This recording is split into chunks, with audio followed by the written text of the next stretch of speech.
দেখাবো যে এগুলো মেনটেন করবেন, একদিন পর্যন্ত ভালোভাবে ইউজ করতে পারবেন। আসসালামু আলাইকুম বন্ধুরা, সবাই কেমন আছেন? আশা করি সবাই ভালো আছেন। তো আজকেরা আপনাদের মাঝে একটা নতুন ভিডিও নিয়ে আসলাম। তো ভিডিওটা কি রিলেটেড দেখা আপনাদের, যে আপনাদের অনেকেরই একটা এরকম এমটিভি সাইকেল আছে, যাদের যাদের আছে, ঠিক আছে।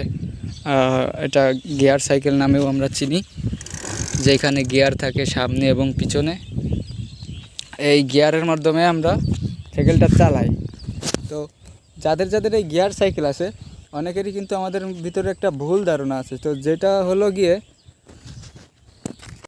ভুল ধারণাটা হচ্ছে এই যে গিয়ার সাইকেল কিন্তু তাড়াতাড়ি নষ্ট হয়, এটা সবাই বলে। তো গিয়ার সাইকেলটা তাড়াতাড়ি নষ্ট হয়, এটা একটা ভুল কথা। কারণ কি, অনেকেই আছে যে গিয়ার সাইকেলগুলো মেনটেন করতে জানে না, গিয়ার সাইকেলগুলো ঠিকঠাকভাবে ইউজ করতে জানে না, যার কারণে খুব দ্রুত সাইকেলটা নষ্ট হয়। নষ্ট হওয়ার কারণে তারা ভাবে যে গিয়ার সাইকেল ভালো না, গিয়ার সাইকেল তাড়াতাড়ি এবং দ্রুত নষ্ট হয়, যার কারণে গিয়ার সাইকেল কিনতে চায় না। কিন্তু এই গিয়ার সাইকেলের কিন্তু অনেক অ্যাডভান্টেজ আছে, যেগুলো হলো কি, যে গিয়ারগুলো আছে এই গিয়ারগুলো আপনি ইউজ করতে পারেন নিচে জায়গা থেকে উপর জায়গায় উঠতে গেলে। আপনার যে বাংলা সাইকেলগুলো আছে সেই সাইকেলগুলোতে কিন্তু উঠতে কষ্ট হয়। আর আপনি যদি গিয়ার সাইকেলগুলো থাকে আপনার কাছে, আপনি ইজিলি উঠতে পারবেন। আজকে আর আপনাদের দেখাবো যে কিভাবে হলো গিয়ারগুলো মেনটেন করবেন এবং সাইকেলগুলো নষ্ট হওয়া ছাড়াও অনেক দিন পর্যন্ত ভালোভাবে ইউজ করতে পারবেন। প্রথমত আপনি যে সাইকেলটা আছে আপনার, সেই সাইকেলগুলো যথাসম্ভব চেষ্টা করবেন যে আপনি একাই চালাইতে, নিজে চালাবেন এবং অন্যকে দিবেনই না বলতে, যদিও বা রিলেটিভ থাকে তখন দিবেন, কিন্তু যার তার কাছে সাইকেল দিবেন না। কারণ কি, তারা কিন্তু বোঝে না গিয়ার সাইকেল সম্পর্কে। যখনই দেখে এগুলো তখনই তারা টিপতে থাকে, এভাবে এভাবে যখনই পাবে তখনই কিন্তু এগুলো টিপতে থাকবে, এই কারণে এভাবে। তো যার কারণে এগুলো অতি তাড়াতাড়ি নষ্ট হয়ে যায়। আর একটা জিনিস মাথায় রাখবেন যে সাইকেল এরকম দাঁড়ানো অবস্থায় কিন্তু এগুলো কখনো প্রেস করবেন না, এভাবে এভাবে প্রেস করবেন না, কিন্তু এই দুটোর একটাও প্রেস করবেন না।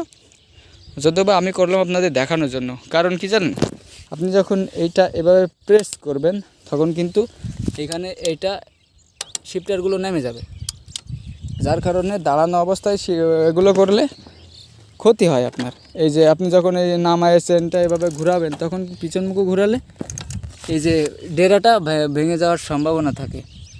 তো যার কারণে সাইকেল যখন দাঁড়ানো অবস্থায় থাকবে তখন কখনোই গিয়ারগুলো চেঞ্জ করবেন না। এই যে গিয়ারগুলো, এগুলো চেঞ্জ করবেন না। আর চেঞ্জ করবেন না কখন? যখন মনে করেন যে আপনি নিচু জায়গা থেকে উঁচু জায়গায় উঠতেছেন, তখন কিন্তু কখনোই চেঞ্জ করবেন না। কারণ কি, তখন হলো যখন আপনি নিচু জায়গা থেকে উপরে জায়গায় উঠবেন, তখন কিন্তু এই চেনে একটা শক্ত থাকে, টান থাকে। সেই টান অবস্থায় যদি আপনি এই চেঞ্জ করেন, তখন কিন্তু এগুলো শিফট করতে পারে না। এই দেখেন, এগুলো কিন্তু শিফট করতে পারে না, যার কারণে আপনার চেন ছিঁড়ে যাওয়ার প্রবণতা থাকে। তারপরে শিফটারের এই যে তারগুলো কেটে যেতে পারে এখান থেকে। তারপরে আপনার এই যে ডেরাগুলো ভেঙে যাওয়ার সম্ভাবনা থাকে। সো আপনি যখন চেনটা একদম ফ্রি থাকবে, আপনি সমান রাস্তায় চালাচ্ছেন, তখন কিন্তু আপনি শিফটারগুলো চেঞ্জ করবেন। তারপরে মনে করেন যে সাইকেলগুলো সবসময় মুছবেন এবং মেনটেন করবেন। আর যারা এগুলো কিন্তু স্ট্যান্ড সাইকেল না, আর যারা মনে করেন যে স্ট্যান্ড করতে চান, তখন কিন্তু এই কম্পোনেন্টগুলো ভালো করে লাগাতে হবে। আর চেষ্টা করবেন যে এসব সাইকেলে স্ট্যান্ড থেকে বিরত থাকতে। তো স্ট্যান্ড করার জন্য কিন্তু ভালো ভালো কম্পোনেন্ট লাগাতে হয়। সেই কম্পোনেন্টগুলো আপনার সাইকেলে যদি লাগানো থাকে, দেন আপনি স্ট্যান্ড করতে পারবেন। কিন্তু কখনো এরকম নর্মাল সাইকেলে স্ট্যান্ড করবেন না। স্ট্যান্ড করার জন্য, ভালো স্ট্যান্ড করার জন্য আলাদা কিন্তু স্ট্যান্ড সাইকেল আলাদা পাওয়া যায়, সেইগুলো লাগাইতে পারবেন। আবার অনেকেই আছে যারা হলো গিয়ে আপনার এই যে এসব নর্মাল সাইকেলে আর কি আপনার স্ট্যান্ড করে। তো আপনি যখন নর্মাল সাইকেলে স্ট্যান্ড করবেন, কম দামি সাইকেলে যখন স্ট্যান্ড করবেন, অবশ্যই কিন্তু সাইকেলটা আর কি নষ্ট হওয়ার সম্ভাবনা থাকবে, বিভিন্ন পার্টস নষ্ট হবে। তো তখন কিন্তু আপনার ক্ষতি হবে, টাকার লোকসান হবে। কিন্তু আপনি যদি আপনার একান্তই মন মানসিকতা থাকে যে আপনি স্ট্যান্ড করবেন, তখন কিন্তু আপনার অনেক টাকা দিয়ে স্ট্যান্ড কোয়ালিটির একটা সাইকেল বিল্ড করতে পারেন। স্ট্যান্ড করতে গেলে কিন্তু স্ট্যান্ড সাইকেল বিল্ড নিতে হয়। আপনার সবথেকে বেটার হয় কি, আপনি হলো স্ট্যান্ড করতে গেলে একটা স্ট্যান্ড সাইকেল বিল্ড করে নেবেন, সেইটাই সবথেকে বেটার হয়। তো এইসব নর্মাল সাইকেলে কখনো স্টান্ট করতে যাবেন না, যদিও বা করেন নর্মাল টুকটাক হুইলি শিখলেন, তো এগুলো করা যাবে, কোনো সমস্যা নাই। কিন্তু আপনার এইসব সাইকেলে যদি ভালো ভালো কম্পোনেন্টগুলো লাগানো থাকে স্টান্টের মতো, তখন কিন্তু আপনি স্টান্ট করতে পারবেন, সমস্যা ছাড়াই স্টান্ট করতে পারবেন। হ্যালো বন্ধুরা, ভিডিওটা ভালো লাগলে অবশ্যই লাইক, কমেন্ট এবং চ্যানেলটি সাবস্ক্রাইব করতে ভুলবেন না। চ্যানেলটি সাবস্ক্রাইব করে আমার সাথেই থাকুন। তো সবাইকে ধন্যবাদ, আল্লাহ হাফেজ।